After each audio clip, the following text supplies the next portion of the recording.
A peaceful protest turns deadly. The harsh words one city council member has for Austin Police Chief Brian Manley. Breaking tonight, a new order is putting the brakes on a return to in-person classes for all Travis County schools. Released just hours ago, the emergency order cites the recent surge of COVID-19. Karen, I don't even want to know how many Zoom calls you've been on. But I want to ask you, especially with language arts, in Louisville ISD, how do you keep a child engaged online for 40 minutes with synchronous learning?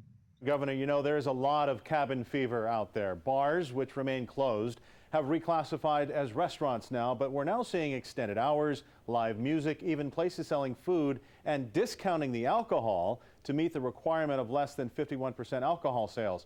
Now, are you concerned about the virus spreading in these environments, and are you planning to crack down on this behavior? So remember the protocols that are in place for restaurants, for example. You're a professional athlete. You got banged up on the football field. You know pain. You know what it's like to be sick and fight through pain. Describe what this was like. Well, it felt like it was very hard to breathe. Now, Governor Greg Abbott is putting rescue crews and resources on standby. Let's get right to Chief Meteorologist Chicago Windler tracking the system tonight. In Chicago, Central Texas won't be entirely spared here.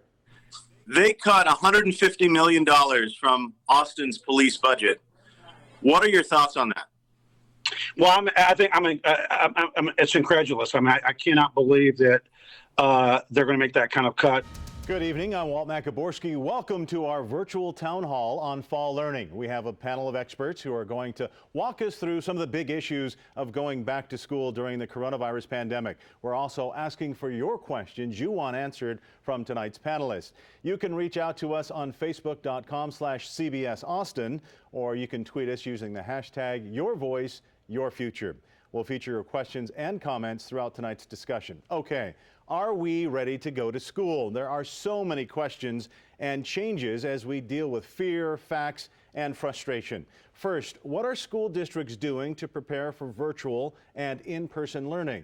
They're really writing the playbook here as we go. Dr. Kevin Brown, let's start with you. You have been talking to districts. What have the districts done so far to get ready for day one? Well, they've been working exhaustively, Walt. In its deadliest day since May, today the U.S. topped 168,000 COVID-19 deaths. Now Texas is fast approaching 10,000 lives lost. The death toll growing by 313 today puts the state on track of passing the grim milestone in just a matter of days. The over 50-page guide to reopening covers everything from pre-screenings for COVID before going to school and what to do if someone shows symptoms. CBS Austin's Jordan Bonke joins us live tonight. Jordan, Austin Public Health recommends a phased-in approach to returning to school. Letters sent to states nationwide, USPS suggests not all of the votes in November may be delivered in time to be counted. CBS Austin's Melanie Barton decided to put the system in Travis County to the test. Mel, what have you found out so far? What would you say to teachers as they deal with parents? What are the parents asking for now? I think it seems like a wild, wild west for some of the parents because of all the changes. Are you just asking them to be patient and understand, hey, we're right there with you because the playbook is changing day by day with all these new numbers? So, as you mentioned previously, teachers already have a lot on their plates. A Cedar Park standoff. Appears to have been more than 50 rounds fired. Tonight, more details are revealed from the hostage situation that ended this morning. Breaking news, a rescue just wrapping up in southwest Austin after crews find a car hanging off the 290 overpass. This is a live look at 290 near Mopac.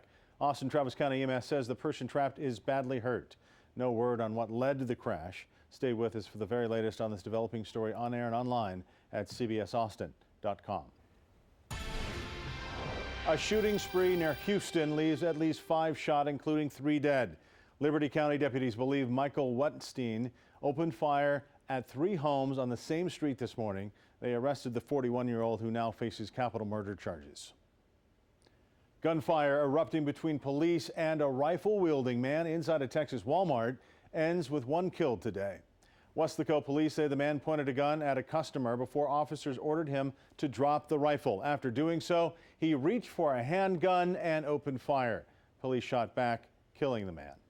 Texans take a prominent role as the Democratic National Convention gets underway. Speaking from the Lone Star State, Houston's police chief and George Floyd's brother condemned police brutality as Corpus Christi native Eva Longoria emceed the convention start.